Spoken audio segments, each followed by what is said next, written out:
Hey guys, happy August. Welcome to the Dice Matrix. My name is ET. I'm your host. And I want to say thank you all for everyone who has subscribed and watched. This is my 100th uh, piece of content I put out on my YouTube channel, The Dice Matrix. And it's made me happy. On August 24th last year, I started this channel with Seven Wonders Unboxing as my first video, which did pretty well. I've had some videos that maybe had 10 views, and my most viewed video has a little over 2,000, dealing with the Zombicide universe. So I just wanted to take a moment and thank all of you for watching and tell you kind of what I've been up to. Recently, I haven't put out. I usually don't go more than 7 days before I put out content, but I've been under a lot of stress. I've had some financial issues and everything, and you can see my beard's kind of getting a little scruffier.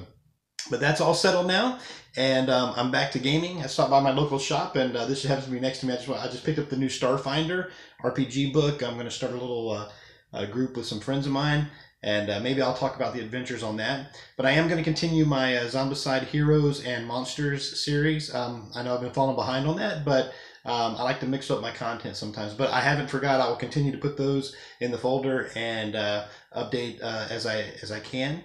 And my most exciting thing right now is for a belated birthday gift I got from one of my friends, the Shadows of Brimstone, City of the Ancients, which is a really spectacular game. I guess he had found it just on sale. I don't know, maybe a second edition's coming out, but it doesn't detract from the first. I've played a few solo games by myself, and finally, the friend who bought it for me, my buddy Conrad, who also helps contribute sometimes on the Dice Matrix, had came over and visited me, and we actually started a campaign together. One of the problems I had with the campaign, I mean, not with the campaign itself, but me, is just there's a lot going on, so I have to kind of like break up the puzzle pieces as I go, and I just keep track of because the map is so huge with the tiles that it's expansive on the board, and with all the decks of cards. So I went online trying to find just card holders, but there's some out there, but nothing that I really liked. So I thought, hey, I got a lot of old garbage laying around, so I'm going to throw some flashboards and show you that I made like a really ugly looking card holder set.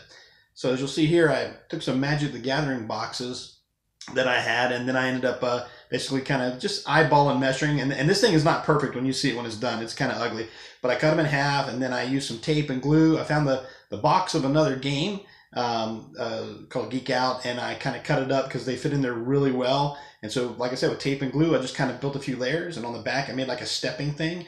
And then I found these old covers from the Arrow series that I have. The DVD covers that go around on the back, and I used them to kind of bridge on the back, because the DVDs are already in normal plastic cases, so you really don't need those coverings unless you're just one of those people that just like to cover them all the time. So I thought, I'm not doing anything with those, and that elevates it very nice.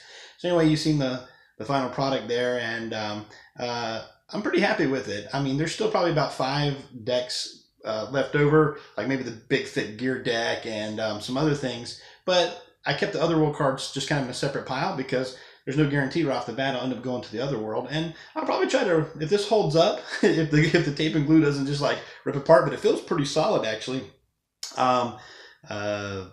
It should work and be very functional. But as long as it holds together, I might make another one like this or similar to it, just so I can hold all the cards that I don't have to hold anything free. But let me tell you, it's going to free up a lot of table space and let me do more with the bigger games. And you can also use that for games that use a lot of cards, like Firefly, the board game where you go to all the different planets and get the supplies and crewmates and stuff. So anyway, that's what I've been up to. Felt a little crafty today, and I've just been having a good time. I hope everybody else has had a good summer. And once again, thank you for watching all the way through. This is my 100th episode. Hopefully, if you like this, please share it and send it on to someone who might like board gaming, or just to look at a scruffy guy to talk about things. I've heard my voice is not too annoying, only just mildly annoying. I did get one comment one time that said that I'm really annoying, and I understand. I can be.